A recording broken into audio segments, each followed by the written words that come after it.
According to Sky Sports, Manchester United, the biggest club in the world, or so their fans say, are planning an entire squad overhaul this summer. That means only 4 players are at the club now that they deem to be unsellable. And as a result, some of their biggest, most famous and best paid stars could be out of the club this summer. I will be talking about that and more Premier League and European transfer news in today's episode. Guys, thank you so much for watching and supporting. Please do give the video a like and press subscribe if you haven't already and you like daily transfer updates. This is also available as a podcast, so go to Apple Podcasts or Spotify, wherever you get your podcast. Give me a subscribe or a follow over there. All helps with the support. But let's get into it. Starting at Manchester United. All reports coming out of Old Trafford, and let's face it, there is a lot going on at Old Trafford now. They won the Cup on Saturday against their biggest rivals. An impressive performance, although I have to say, a lot of the kind of press and the pundits saying Manchester United had their style back. I don't agree with that whatsoever. I think what they did was they found a way to go 1-0 up and then they kind of played mostly 11 men behind the ball and counter-attack. Now, did they beat Man City? Sure, they did, and they've won the Cup, and well done them. But in terms of talking about them having their style back and the Manchester United way, front foot possession football, not for me. Anyway, they did well to win it, but apparently it makes no difference because they want to get rid of most of their squad. Apparently the only 4 players who are deemed to be unsellable at Manchester United at the moment are the goalkeeper, Andre Onana. I'll talk more about him in a second. Kobbie Mainoo, obviously the breakout star in defensive midfield this season. Looks like he's going to be going to the Euros with England. Alejandro Garnacho, I admit, a really talented wide player. What an overhead kick that was earlier in the season. And the young striker, Rasmus Højlund. Now, I said I'd talk a bit about Onana. Yes, he made some important saves in the final, but as he showed in that final, he's got so many mistakes in him. I cannot believe how many mistakes he has made for Manchester United this season. If you're a United fan and you're watching this and you disagree with me, let me know in the comments. He can make some great saves, but his decision-making sometimes is unbelievable. I'm thinking particularly of those, one penalty that wasn't given on VAR when he came out and punched the head of the opposition striker, and then one later in the season where he did exactly the same thing. And it was given by VAR that time. And of course, in that final, when you're 2-0 up and you're absolutely walking it, he lets a shot that comes from kind of 21, 22 yards low, but it wasn't particularly difficult, and he let it go through his hands. He's made so many mistakes like that this season. So I'm telling you this because I think it's a surprise that he is deemed to be unsellable. What I will say about Onana, though, brilliant distributor. And of course, in the modern day of goalkeeping, especially at the top level, distribution is basically 9/10 of the law. It's such a huge thing. So maybe that's why he's deemed unsellable, but also probably because they spent so much money on him last summer. So what does this mean in terms of the squad overhaul for Manchester United? Well, Marcus Rashford, he came out yesterday, said he's going off social media. He's planning an entire reset mentally and physically. Of course, he wasn't picked in even the kind of 32 or 33 man preliminary squad that Gareth Southgate picked for Euros. Rashford nowhere near it. And he apparently has been having talks with Mikel Arteta and Edu at Arsenal. Now, for me, I do not want to see Marcus Rashford going for Arsenal because I worry about Rashford that if he went to Arsenal, they'd put an arm around his shoulder, he'd have a coach who really believed in him, and maybe they'd even play him in the 9, and he is an ace finisher. Rashford has also always been a brilliant finisher, and I think you just need to get him incredibly confident. Now, for me, this is unlikely it would ever happen, but I'd love to see him at Spurs. He'd be amazing in that left-sided forward role where we got Timo Werner in on loan this season.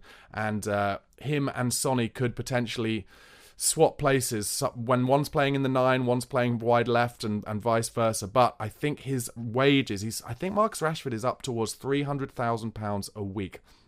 And I think wages like that would deem him out, kind of rule him out of any potential move to Spurs. But if he were to go to Arsenal, I fear that could push them over the line from their 2 second-place finishes over the last couple of seasons to maybe winning that Premier League title. Let me know in the comments where you think Marcus Rashford might end up.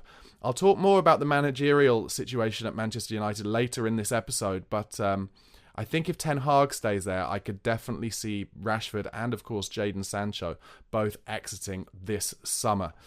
Let's move on. Everton want to take Calvin Phillips from Manchester City this summer. However, as I'm sure you're aware, Everton have zero money to play with whatsoever. They're struggling to pay what it takes to finish the build on their new stadium by the Docks in Liverpool. They thought by now they'd have been bought by 777 partners, but they have not passed any fit and proper tests for the Premier League to okay their buying of Everton.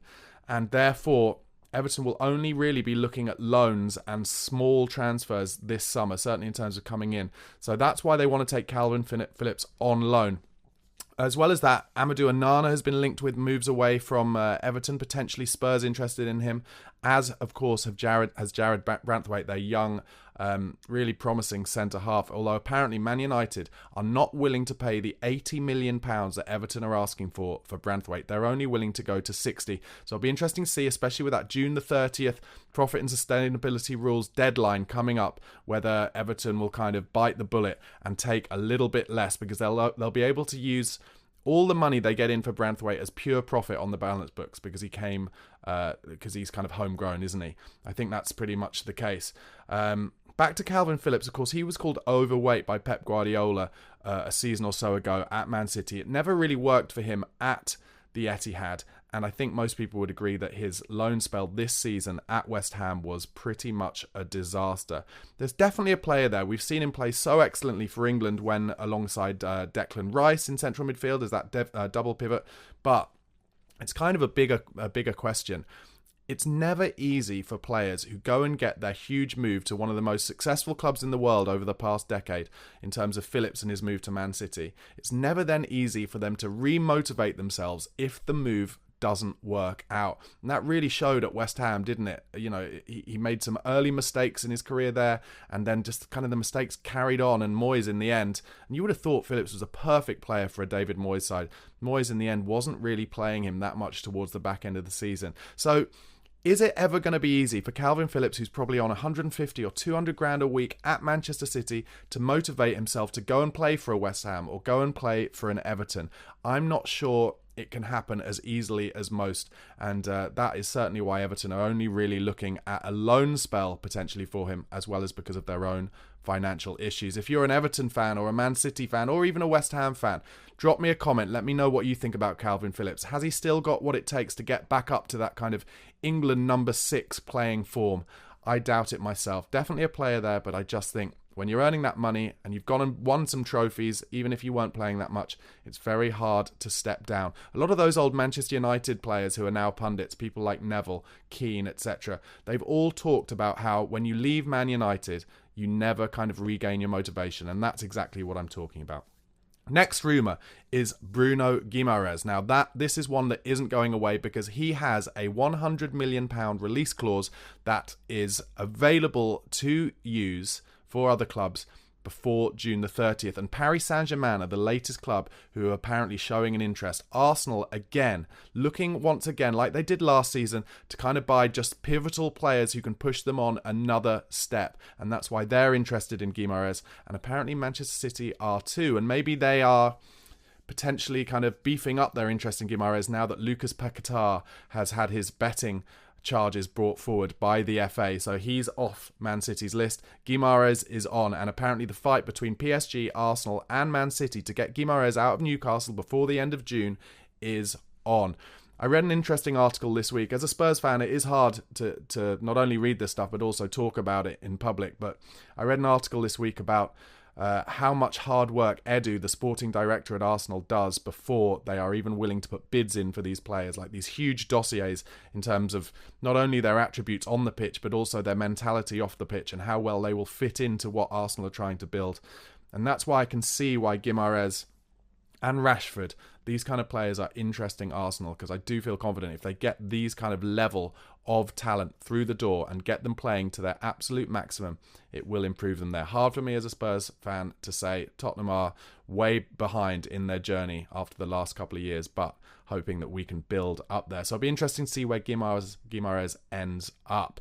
Chelsea, I'll talk more about the Chelsea managerial stuff in a bit, but in terms of transfer rumours, they are now being linked with Tosin, the centre-back from Fulham, who it looked very much like he was already through the door at Newcastle. He's obviously going on a free transfer this summer. He's let his contract run down. But Chelsea, despite not having a manager, and this is in keeping with what Chelsea want to happen, they want their sporting directors, the two guys that they bought from Brighton, to be in charge pretty much of all the signings.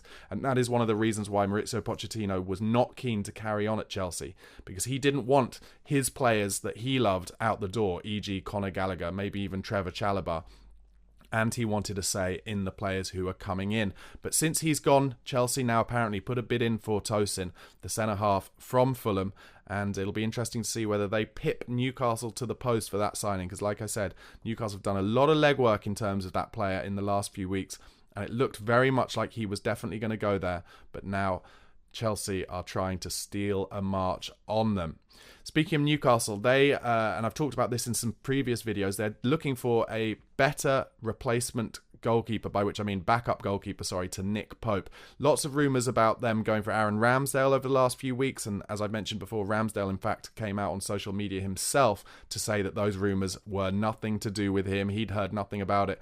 But the stories coming out over the last day or two is that they're looking to pay as much as maybe £20 million for Burnley's young English goalkeeper James Trafford, who's actually in the Euro squad for England, even though he didn't really start for Burnley that much over the previous 3 months or so. He's another young talent, good with his feet. He's not the biggest in stature for a goalkeeper, James Trafford, but you can definitely see why Newcastle would be interested in bringing him in. Obviously, Burnley have lost Vincent Kompany to Bayern Munich and have been relegated. And like I said, Trafford not really getting that much game time towards the back end of last season. So if Trafford looks at an opportunity to go to Newcastle, up his wages and learn off Nick Pope, I can totally see why he would do that. However, bit of a twist on it, because Liverpool apparently also potentially interested in taking Trafford as their number 2 goalkeeper as well, because their Irish keeper Kelleher, whose first name not only can I not spell, but I also am never sure how to say, he's always done well for them, hasn't he, as backup keeper, come in cup finals, like League Cup finals, and save penalties for them. But he is now finally looking to kind of make his move away from Anfield and potentially get some first team minutes himself. So that's why Liverpool potentially looking at James Trafford as well. Next bit of news, going back to Man United, just a short one. Casemiro's legs have officially gone, and all the rumours coming out on Sky and elsewhere, BBC, The Guardian, say that Saudi Arabia are looking to pick Casemiro up. Obviously, Jamie Carragher, did an absolute number on Casemiro in his punditry on Monday Night Football a few weeks ago, saying he knows what it's like when a player's legs have gone, and he showed clips of how they've gone. And Casemiro then, of course, didn't start in the cup final, and there was a big story about him kind of potentially throwing his toys out the pram about that one. So looks like Casemiro is off to Saudi. The difficulty will be he's on huge wages at Man United and has a long contract, especially considering his age. So Man United might have to pay him off to get him to go there. Obviously, Saudi do have the money to pay him what he's already being paid, but when your contract isn't over and you're asked to leave a club and the club sell you, they have to pay you off the rest of your contract. So let's see what happens there. Adam Lallana, he is on a free transfer. He wants to go back to Southampton now that they've got promoted. He was indeed watching that playoff final, I think, and that is a deal that I can definitely see happening. A little bit of Italian news. Antonio Conte, former Chelsea and Spurs bewigged manager, he looks like he is going to Napoli. Napoli, one of the few clubs in European football willing to go for an older manager who has a tradition and history of success. And Conte wants his first signing, apparently, at Napoli to be Romelu Lukaku from Chelsea. Now, of course, Lukaku's been on loan for a couple of seasons in Serie A from Chelsea, both at Inter and Roma. And, well, the interesting thing about this one is, yes, you can absolutely see Conte getting Lukaku in the door if he goes to Napoli, but also Victor Osimhen rumoured to still be wanting to leave Napoli to join a Premier League club. And will that club be Chelsea? I did a piece in a video last week saying it is. A lot of Napoli fans came on here, appreciate you watching, said that will never happen, especially not unless Chelsea pay what that fee is. Napoli want well over, I think, 100 million, maybe towards 150 for Osimhen. But Chelsea, of course, have such they're a financial basket case in terms of having to sell homegrown players potentially to be able to buy in these big waged and big transfer feed foreigners. It'll be interesting to see what happens then. And this is a good time to move into the managerial merry-go-round. I thought some of these managers would have made their decisions and the clubs made their decisions over the weekend, but it hasn't really happened. But this morning, Fabrizio Romano, before lunchtime, has come out and said the deal for Enzo Maresca, the Leicester manager, the former assistant to Pep Guardiola, the latest bald-headed young data coach who has never managed at the top level, well, apparently his deal to replace Maurizio Pochettino at Chelsea has been finalised. Leicester apparently seeking between £8 million and £10 million compensation for him, which usually you would say is nothing. But again, with Chelsea just having such difficulties being able to get through PSR, profit and sustainability rules, you just don't know whether that's £10 million that they can find easily. But according to Romano, it's definitely going to happen. The interesting thing with me and Maresca at Chelsea is he is the third manager in a row, Pochettino, now Maresca, who Chelsea have and will announce as a long-term project manager. They're giving him a 5-year contract +1, which means if he's there for 5 years, there's a 1-year extension available that Chelsea can make happen. But they are unwilling to have the patience to give these long-term project managers that they announce the time it will take to make it happen for them. And the Chelsea fans won't either. Chelsea fans, as I've said before, they are used to winning and success and trophies happening straight away. Over the last 20 years, that's how it's always been. And that is why Potter was forced to go. And that is why Pochettino was forced to go. Add on the fact that Pochettino was ex-Spurs. So a lot of those Chelsea kind of influencers and Chelsea fans online never took to him. And I really think Clearlake, the owners of Chelsea, they listened to all of that stuff. Also, I might have said it before, but all the reports coming out of Chelsea is that the two owners, Todd Bowley and Eghbali, I think his name is, they are on total opposite ends of the spectrum in terms of what they want. But anyway, it seems like they've agreed finally on Maresca. But they're all looking at what Arteta has done at Arsenal, because obviously Arteta was Pep Guardiola's assistant. He's gone to Arsenal and he has built them up into a team that are really on the edge of success. He did win a cup there, obviously, in his first season, but that was kind of Unai Emery's side. But since then, Arsenal have really improved. The football has improved and they've grown. But if you're Chelsea, you are not going to put up with Maresca having 2 8th-place finishes in the first 2 seasons like Arteta had at Arsenal. The difference with Arsenal is they gave Arteta the time. They were patient with him, even when their fans wanted him out. Chelsea will not do it. So, I don't know. I might be wrong. If you're a Chelsea fan and you disagree with me, let me know in the comments. Let's have a chat about it. But I just cannot see the fans or the club giving Maresca any kind of patience if he loses a couple of games on the spin, if he has a bad start. Already the Chelsea fans are saying, why are we giving the job to this guy? He's got no top-level experience. They're finding it unacceptable. So let's see what happens. Kieran McKenna. Obviously, there was talk of him going to Chelsea, talk of him going to Manchester United. But now, looks like he's about to sign a new long-term deal as Ipswich boss, which makes me assume that Man United are going to go down a different route.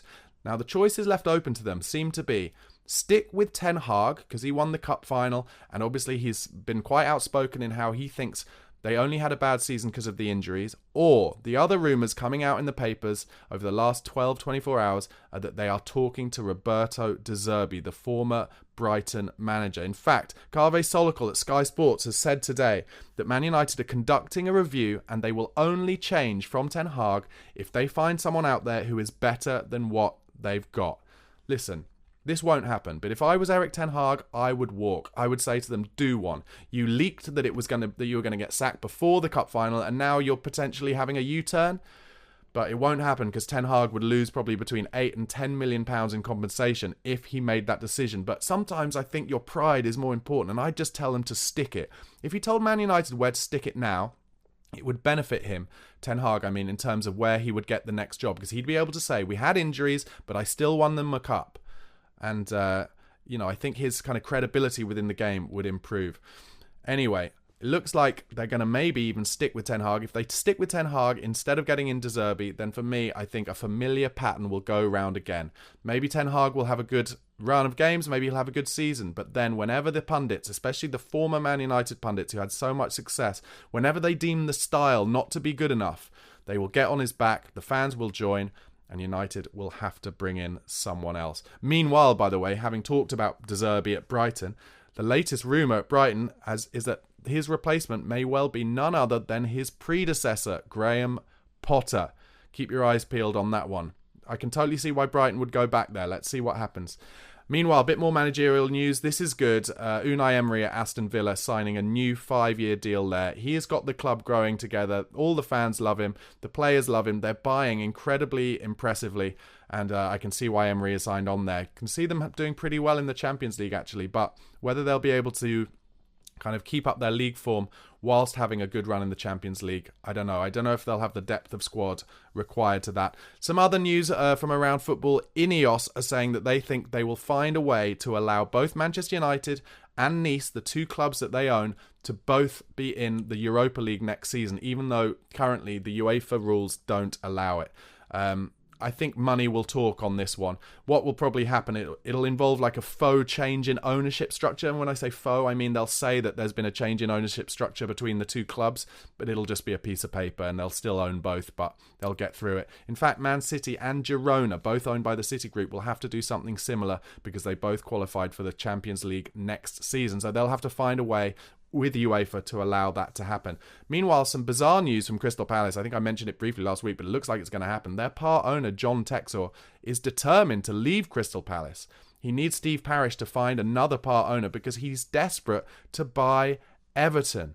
Now, this will be good news for Everton fans because they will want somebody to come in and replace the potential buyers 777 who I talked about earlier, but I'm not sure why anyone at this stage would want to go in at Everton. They're such a basket case of a club, but maybe I'm being naive about it. They've got a great new stadium, and once it's built, maybe as long as they stay in the Premier League, they can grow from there. Meanwhile, Newcastle still obviously trying to replace Dan Ashworth as their sporting director. Well, the latest name linked in that is Johannes Spors, who, believe it or not, is the global sporting director of guess who? Yep. 777 Group, the people who are basically going out of business and they can't get their deal to buy Everton over the line. They sound like a group of shysters, the 777 Group. If you haven't done any research, look into it. They are a nightmare. They bought loads of companies, loads of different clubs around the world and never pay anyone on time. Football is a shady business. Final bit of managerial news today. Hansi Flick will be announced as the replacement for Xavi at Barcelona tomorrow. Meanwhile, Xavi has done an interview in which he has said that his time was so difficult at Barcelona that the replacement for him, which of course will be Flick, he will have to suffer when he's there. So much politics at the Nou Camp. Anyway, guys, thank you so much for watching and listening. Please do press the like button on the video. Please press subscribe if you haven't already. And there will be daily transfer news videos coming your way. And I'll give you a little bit more of the kind of round football news as well as just transfers too. Please do go over to the podcast platforms, give me a like and a follow and a subscribe over there. And if you want to become a member, it's only £1 a month. It helps me make this daily content for you. All the details in the description box. You can be a Patreon member or a YouTube Pro member there. Have a great day, guys, and I hope your club buys all the players that you want them to. Cheers.